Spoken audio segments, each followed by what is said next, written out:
really neat. So I wish I got on board with One Piece when it started. Like the only thing I've seen from One Piece is actually the Netflix live action. But I loved it so much that I was like, oh man, I wish I was watching this anime when it started. I just cannot watch how many, there's like a 3,000 episodes or something, like something insane like that now. I think hanging out on the weekend. I think the Netflix show did a great job of homogenizing it for people who can't just like readily access or pick up a manga or the anime and just kind of like get on board. Like I'm very like one of my best friends, Rick. He's my anime confidant because I'm very picky when it comes to anime. There's things I like, things I don't. So if anybody ever recommends an anime to me, I go, Rick, is this something I'm gonna like? He goes, yeah, check that out. That's fair. Yeah, manga can be really intimidating for some people, especially if it has a different reading direction.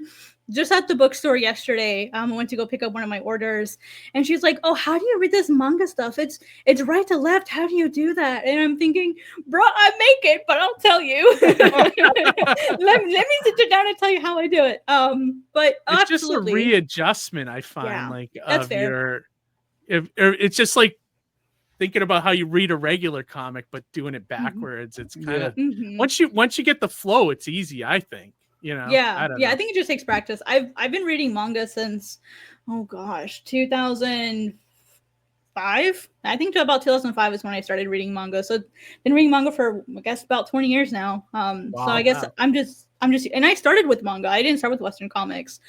I didn't really start reading Western comics until I got to Ringling, which was 2012 is when I started. And that's because Mr. Barker was my teacher. I'm like, well, I should probably read some Western comics if I want to get into making comics. And, then I ended up going into manga. What did he turn you on to Western side of things? Will Eisner. Yeah, that's perfect, actually. Basically anything by Will Eisner. He's like, let's start you off with Will, because I asked him for suggestions, and that was what he recommended.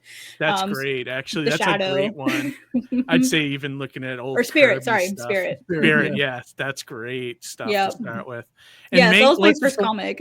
What's some of your favorite mangas as well? Like, so give me a top 5, if you will. Okay, Yu Yu Hakusho is probably one of my top 5. I absolutely love that one. It does have an anime, but I definitely do prefer the manga. There's a lot of stuff they cut out. That's by Togashi Yoshihiro. My other ones would probably be Inuyasha. I read Inuyasha so many times, it's ridiculous. I'm ashamed how many times I've read it. My wife loves that one too. Considering it's like 558 chapters, I've read it numerous times. Oh wow, no kidding. It's one of my faves. And then I also really love Mushishi. Oh gosh, It's getting harder because I only got 2 left. Berserk is a really great one. Berserk is great. I've read some of that. I'm currently rereading that one so I can start reading the new volumes. Berserk is traumatizing. It is, yeah. But I think for some reason I hate to say that I have, with the exception of the Eclipse saga, I find it actually quite comforting. I know that sounds weird, but that's a topic for another day. Well, I think after you get through that trauma and you know what happened, I think it does. Yeah, I agree with you. I've read some of it after, and it's a little easier to take. It's more like just like a barbarian action thing, But it also has some good moments. Yeah, Guts is a fantastic character. Great character. Fun. Yeah. And then the last one, the 5th one would be, oh gosh, I just lost it. I had it in my brain and then I lost it. Thank you, brain, for not. Oh, Full Metal Alchemist, of course. Oh yeah. I hear that one's been recommended to me a few times. I've never pulled the trigger on it. I should watch that one though. A lot of people like that one. So there's 2 anime with that one. If you want the one that sticks to if you want the one that sticks closer to the manga, you're gonna want to watch Brotherhood. If you're okay with like the story taking like a complete 180 detour, then the initial anime would be fine. But if you want to stick with the original story, definitely go with Brotherhood. So they're almost like 2 separate things then? Like you can watch them. So Hiromu Arakawa wasn't able to keep up with the pace that they were creating the anime. And she gave the anime team her blessing to just basically like go have fun. Okay. That's cool. Yeah. I like that. You know, giving your characters out to other people to kind of make make stories and things like that. I can appreciate that. What if you found a piece of junk that turned out to be one of the most important items in this universe? And every universe.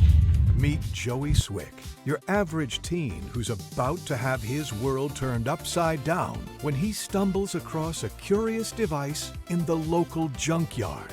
A glove packed with mysterious and incredible powers. This isn't just any gauntlet. It belongs to the Dimensioneers, a group of godlike beings who control the fabric of reality. Joey and his best friend Monty are thrust into a wild adventure, facing off against the brutal Commander Skullguard, who'll stop at nothing to reclaim his lost property. Will Joey master the Gauntlet's powers in time and survive? Kid Switch is a story about friendship, discovery, and embracing the unexpected. Perfect for readers young and old who love sci-fi, action, and a good dose of slice of life.